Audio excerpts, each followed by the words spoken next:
Salam Bapak Ibu Saudara yang kekasih di dalam Tuhan kita Yesus Kristus. Hari ini saya membagikan suatu kebenaran firman Tuhan dan saya beri judul Siapa Orang yang Diselamatkan. Kita akan baca di dalam Lukas pasal 19 ayat yang ke-1. Yesus masuk ke kota Yeriko dan berjalan terus melintasi kota itu. Di situ ada seorang bernama Sakeus, kepala pemungut cukai. Dia seorang yang kaya. Ia berusaha untuk melihat orang apakah Yesus itu, tetapi ia tidak berhasil karena orang banyak, sebab badannya pendek. Maka berlarilah ia mendahului orang banyak, lalu memanjat pohon ara untuk melihat Yesus yang akan lewat di situ. Ketika Yesus sampai ke tempat itu, ia melihat ke atas dan berkata, "Sakeus, segeralah turun, sebab hari ini aku harus menumpang di rumahmu." Lalu Sakeus segera turun menerima Yesus dengan sukacita. Tetapi semua orang melihat hal itu bersungut-sungut, katanya, "Ia menumpang di rumah orang berdosa." Tetapi Sakeus berdiri dan berkata kepada Tuhan, "Tuhan, setengah dari milikku akan kuberikan kepada orang miskin. Dan sekiranya ada seorang yang peras dari seorang, akan kukembalikan 4 kali lipat." Kata Yesus kepadanya, "Hari ini telah terjadi keselamatan kepada rumah ini, karena orang ini pun anak Abraham." Di sini kita melihat bahwa Tuhan berkata, hari ini telah terjadi keselamatan kepada rumah ini, karena orang ini pun anak Abraham. Kita akan melihat ciri-ciri daripada orang yang lahir baru. Dari apa yang kita baca mengenai kehidupan Sakeus. Sakeus dianggap orang yang berdosa, sangat berdosa. Tetapi kita melihat bagaimana suatu perubahan orang yang lahir baru, orang yang menerima Yesus sebagai Tuhan dan Juru Selamatnya, akan mengalami perubahan dalam hidup mereka. Ya. Dan kita akan melihat perubahan apa yang terjadi dalam diri Sakeus. Hal yang pertama, ya, ciri orang yang lahir baru itu dia akan berusaha hidup berkenan di hadapan Tuhan. Ya. Kita harus mengerti isi hati Tuhan.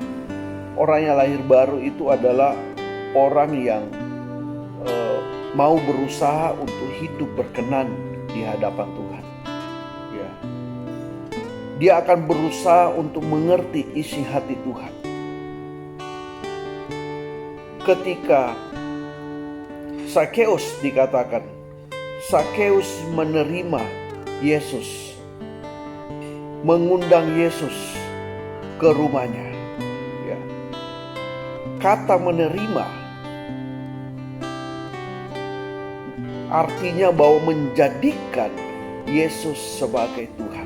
Ketika kita menerima Yesus sebagai Tuhan dan Juru Selamat, ketika kita percaya kepada Yesus, kita mengundang Yesus masuk dalam kehidupan kita. Kita menerima Dia. Ya.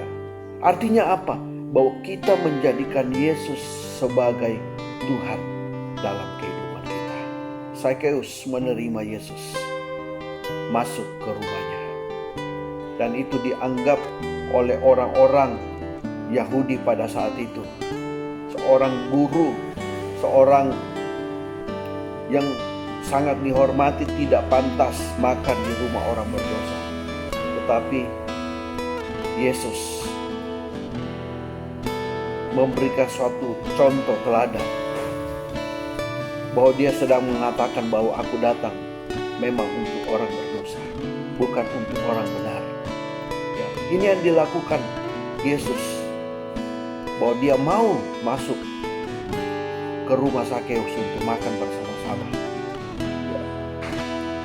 Dan respon dari orang yang lahir baru, dia akan berusaha untuk hidup berkenan di hadapan Tuhan. Ya. Jadi saya mau katakan bahwa tidak semua orang Kristen itu diselamatkan. Hanya orang Kristen yang menjadikan Yesus, menjadikan Kristus itu adalah Tuhan. Itulah orang-orang yang diselamatkan. Banyak orang Kristen beragamakan Kristen, tetapi tidak bertuhan. Ya. Sehingga kita melihat bahwa banyak orang-orang Kristen hidupnya nggak berubah. Sekalipun dia percaya kepada Tuhan, tetapi karakternya, sifatnya ya tidak berubah, tidak mencerminkan bahwa dia adalah orang-orang Kristen yang mengikuti ajaran-ajaran Kristus. Hidupnya tidak berubah. Orang yang seperti ini tidak mungkin menerima keselamatan daripada Tuhan. Hal yang kedua, ciri yang kedua, yaitu orang yang lahir baru, dia mau melayani Tuhan tanpa batas. Ya. Kalau kita melayani Tuhan tanpa batas, artinya apa? Kita menjadikan Tuhan sebagai Raja, sebagai Tuhan. Ya, kita mengabdi, kita menempatkan diri kita sebagai hamba, mau mengabdi. Ya. Dan kita mau melayani Tuhan tanpa batas, bukan berarti kita harus jadi pendeta. Bukan kita harus jadi hamba Tuhan baru kita melayani tanpa batas. Dimanapun kita berada, dimanapun kita pergi, marilah kita menunjukkan sikap seorang yang melayani Tuhan. Ya. Jadi itu akan nampak dalam kehidupan sehari-hari, bahwa kita adalah orang-orang yang melayani Tuhan. Ya. Bukan hanya nampak di gereja, ya. Tetapi di luar kita tidak menunjukkan bahwa kita adalah orang-orang yang melayani Tuhan tanpa batas. Ya.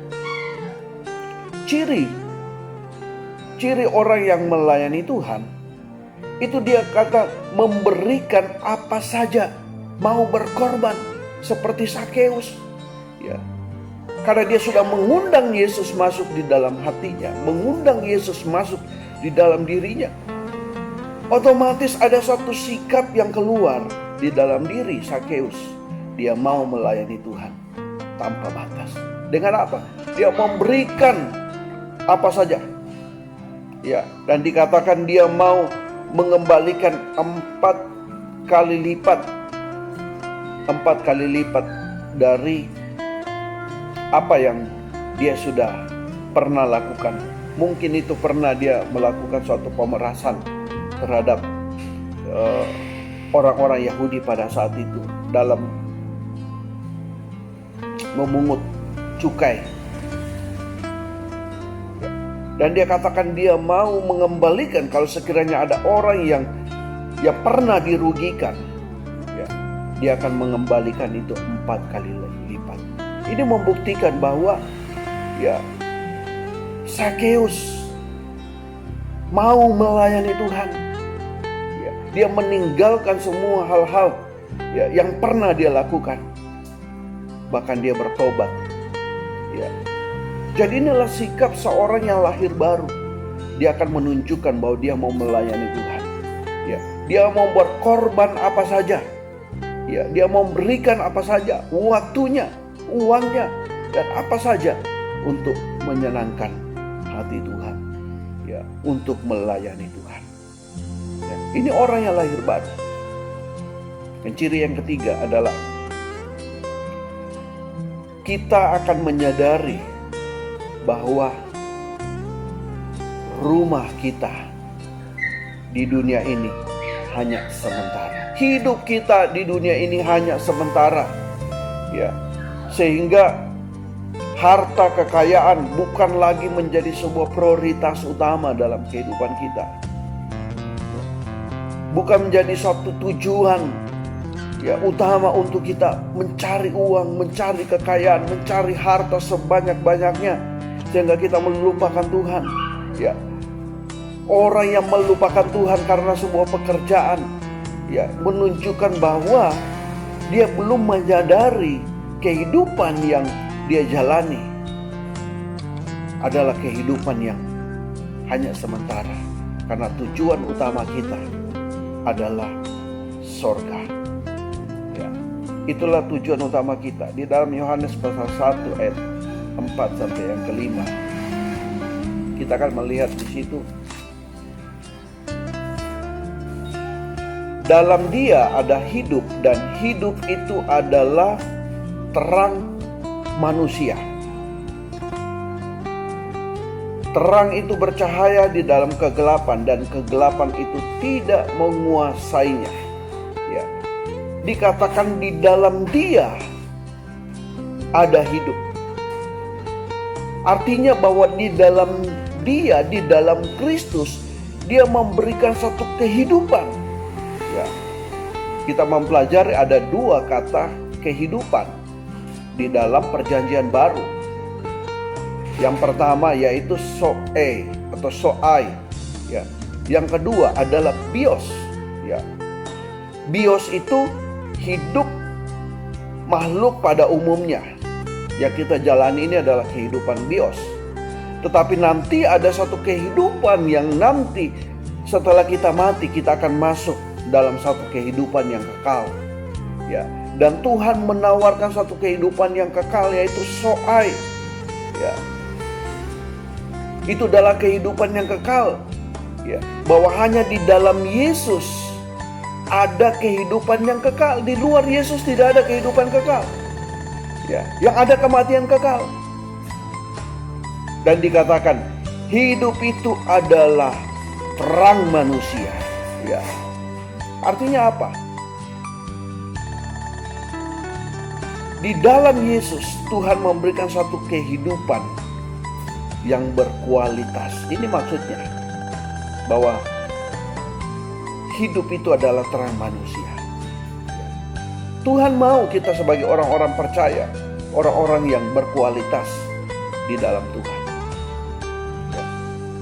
Tuhan mau kita hidup sebagai orang-orang yang berkualitas. Orang yang lahir baru, otomatis gaya hidupnya, karakternya berubah menjadi orang-orang yang berkualitas, ya. Jadilah orang-orang Kristen yang berkualitas. Tuhan memberikan kehidupan soai, ya. Ini kata yang sama juga di dalam Yohanes pasal 10 ayat 10. Berkata, pencuri datang hanya untuk mencuri dan membunuh dan membinasakan. Aku datang supaya mereka mempunyai hidup dan mempunyai dalam segala kelimpahan. Ya. Dari sini kita melihat bahwa Tuhan katakan aku datang supaya mereka mempunyai hidup dan mempunyai dalam segala kelimpahan. Inilah hidup yang Tuhan mau, ya, berikan dalam kehidupan kita, ya, yaitu hidup yang berkualitas, ya. Hidup yang berkualitas adalah model hidup yang Allah kehendaki, ya, yang kita ingin, ya, lakukan dalam kehidupan kita untuk menyenangkan hati Tuhan. Ya, itulah hidup yang berkelimpahan, ya. Jadi hidup di dalam berkelimpahan di sini bukan dimaksud dalam kehidupan, ya, bergelimpangan secara harta duniawi, ya, kekayaan jasmani. Bukan itu yang dimaksud, karena Yesus, ya, sedang mengajarkan kita kepada kehidupan yang kekal, ya, bukan kehidupan bios, ya. Dia menawarkan bukan kehidupan bios, tetapi dia menawarkan suatu kehidupan soai, ya, kehidupan yang kekal, kehidupan dalam kelimpahan dalam hal-hal rohani, ya. Jadi kelimpahan ini berbicara tentang kehidupan yang memiliki kualitas tinggi, ya, sebagai anak-anak Tuhan, sebagai orang-orang yang hidup baru, ya, di hadapan Tuhan, sebagai orang-orang yang sudah dilahirkan baru, ya. Sehingga orang-orang yang berkualitas itu adalah orang-orang yang memiliki karakter ilahi dalam hidupnya, ya. Inilah orang-orang yang lahir baru, ya, dia memiliki karakter ilahi dalam hidupnya, ya. Jadi mari kita sebagai orang-orang yang percaya,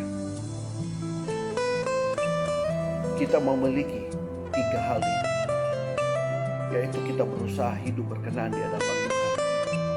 Kita mau melayani Tuhan tanpa batas, dan kita menyadari bahwa kehidupan yang kita jalani saat ini adalah kehidupan yang sementara, bukan kehidupan yang kekal.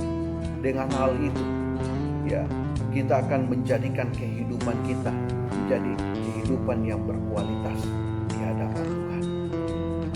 Karena keselamatan, ya, yang Tuhan berikan itu adalah keselamatan usaha Tuhan untuk mengembalikan kerancangan semula melalui Injil.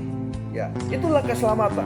Keselamatan adalah usaha Tuhan untuk mengembalikan kerancangan semula melalui firman-Nya, melalui Injil Kristus. Ya, itu sebabnya di dalam Yohanes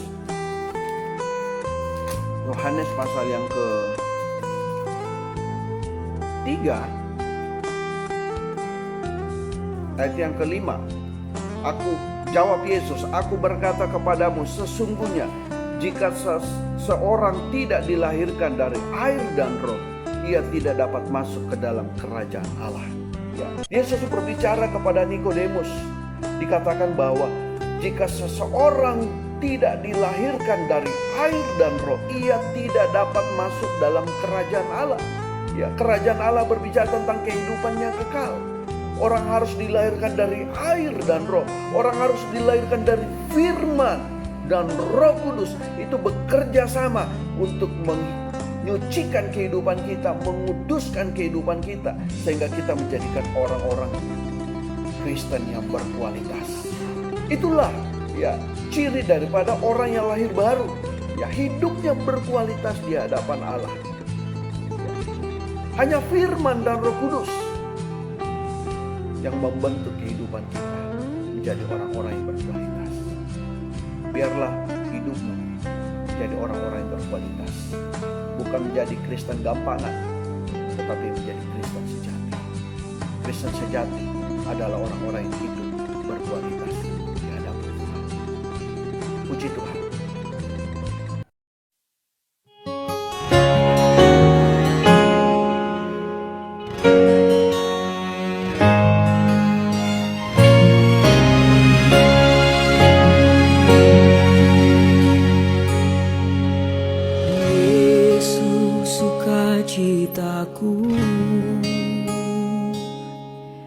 Yesus kekuatanku, penolong dalam kesesakan. Kau sangat terbukti, hatiku bersuka memuji nama-Mu, jiwaku bermegah. Ku angkat tanganku, apapun yang terjadi dalam keadaanku, sukacitaku hanya di dalam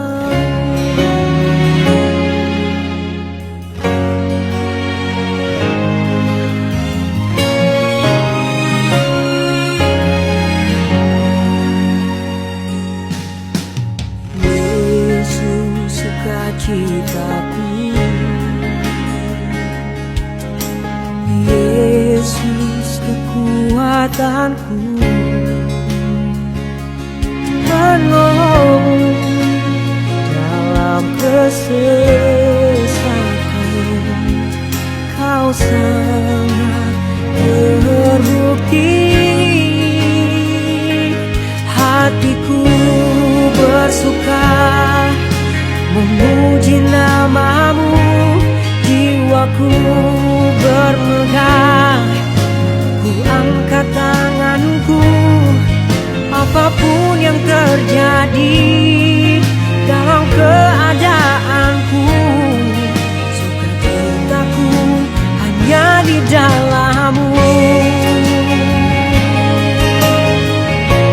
Sukacitaku Tuhan tak ditentukan oleh